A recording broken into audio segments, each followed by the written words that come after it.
Welcome again to Fruitful Investment Strategies. My name is Kalambai, and if this is the first time that you're following us, please don't mind to subscribe to our channel, click like and click the notification button so that when you actually have when we put a new video on our channel, you have information about that.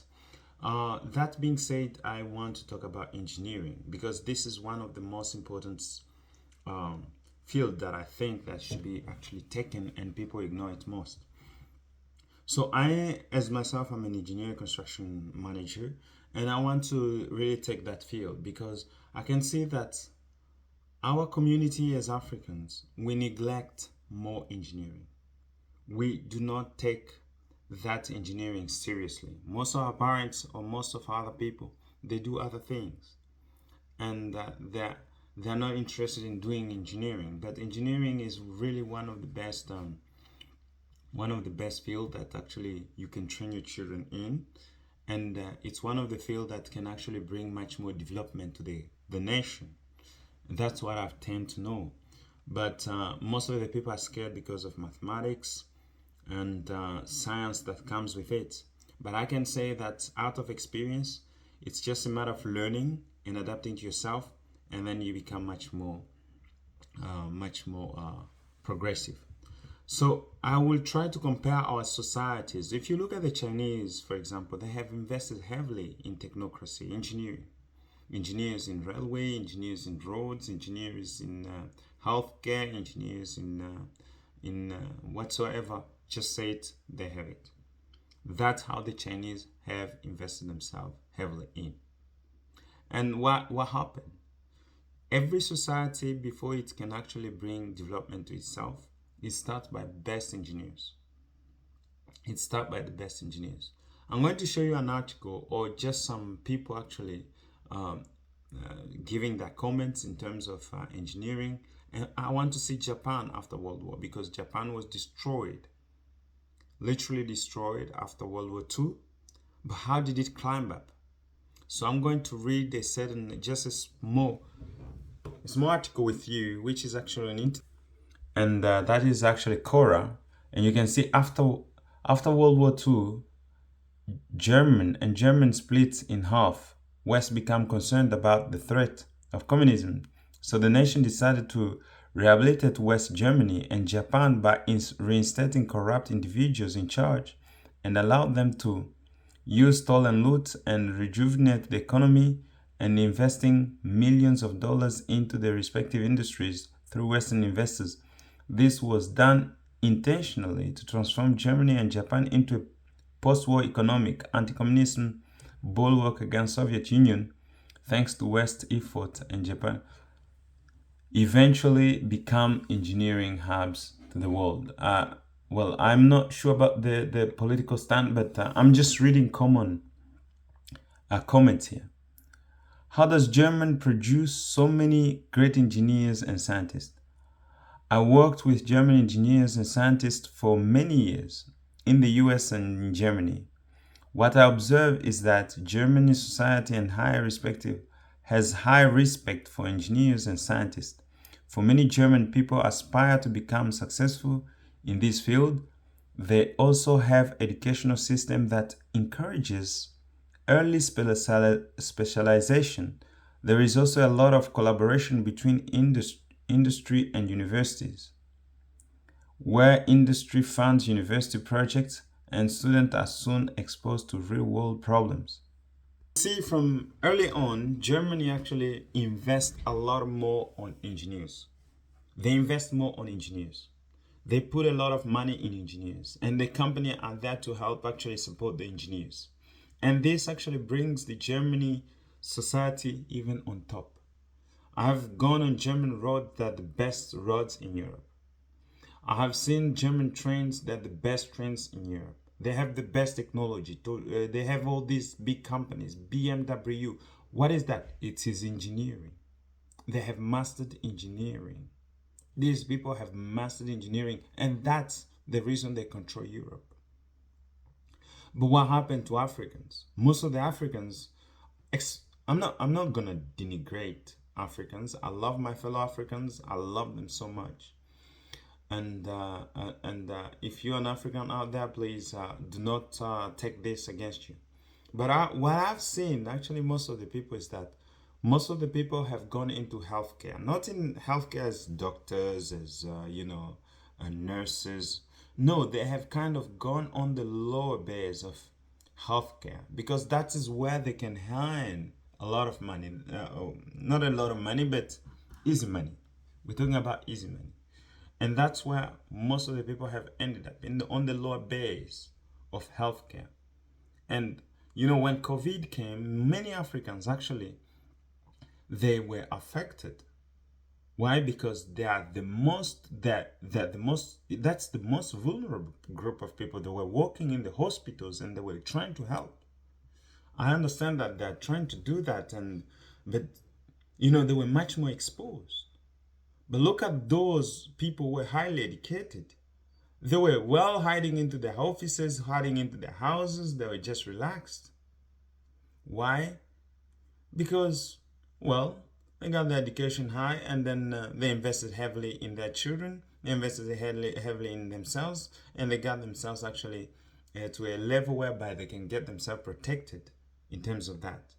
I'm not saying engineers didn't die or something like that. No, don't misunderstand me. But I'm just trying to talk about generally. So you see, Germany and Japan invested heavily, and hence they become very strong nations. And engineers bring a very high standard of economy. They bring also an increase in economic activities. They create fridges, they create ports, they create electricity, they create cars. All those things brings jobs. They bring jobs. So when you invest in engineering, you have a high standard community. Look, even the Greek, when they were superpower in the world, they were much more investing in engineering. They had a very highly engineered society. Look at Platon and all those people. They were engineers. America, before it became America, it invested really heavily in engineering. It brought all the engineers from across Europe. All these Einstein people, those are engineers, and all these people who do mathematics, they're engineers.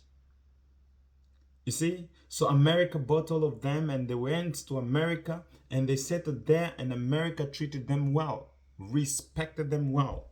Engineers are well respected in countries like the United States and countries which are developed. But what I've come to realize is that Africa has less of these engineers. Less of engineers. Engineers are not respected. They are not well paid. And that actually causes the community to become low, to flump up. And most Africans are politicians. We have more politicians than any other field in Africa. Politicians, those are thieves. I can tell you, I know that there's some politicians out there listening to me, but just forgive me, but I think politicians are thieves.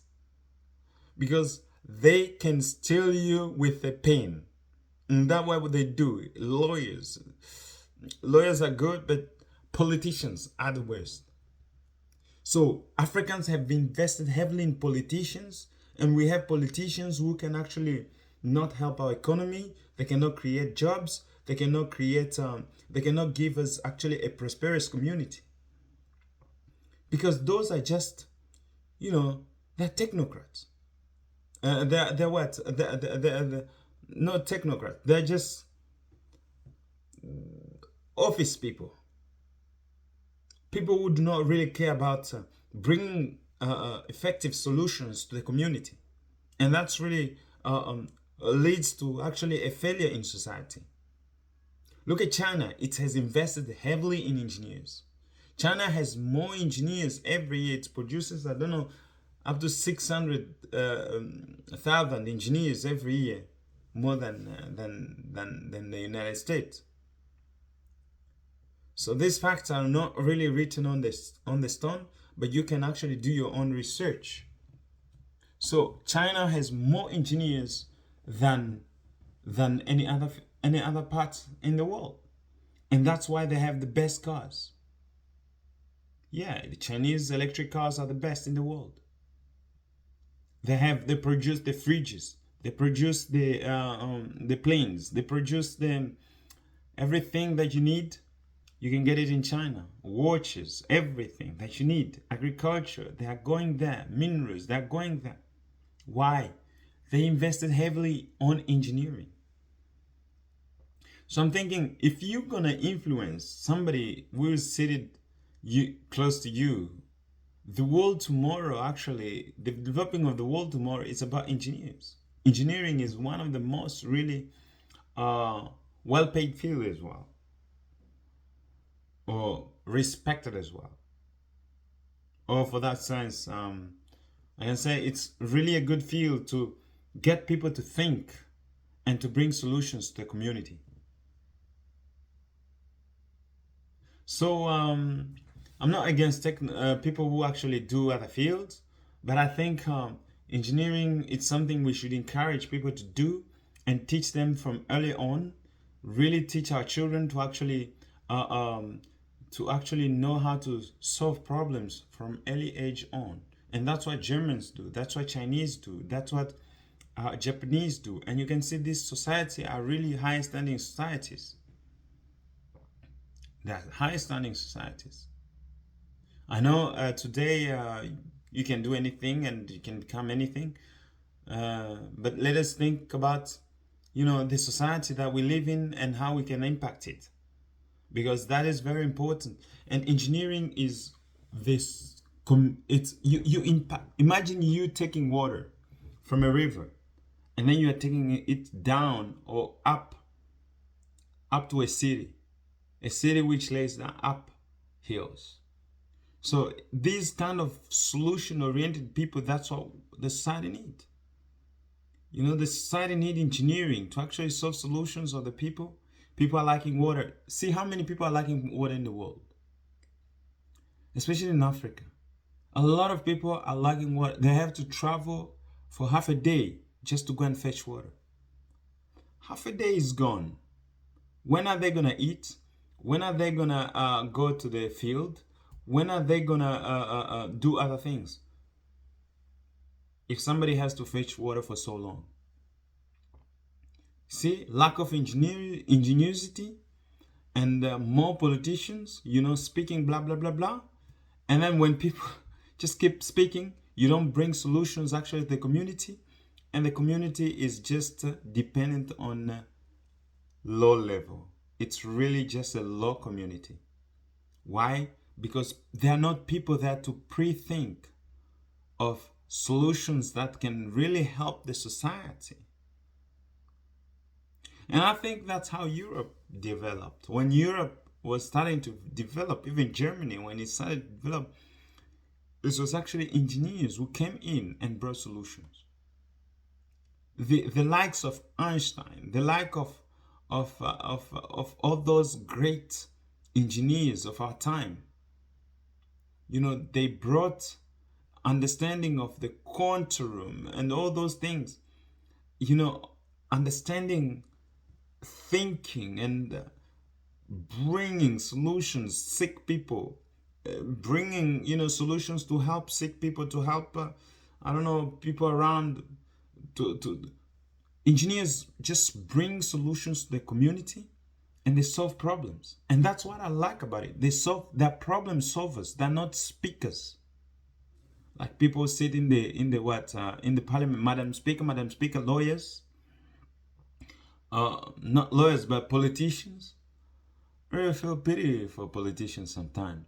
They speak too much and they do nothing. So if you agree with me, please give us a thumb up, like and share.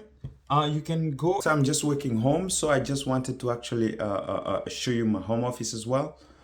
If you've not subscribed, please make sure that you share this video with many more.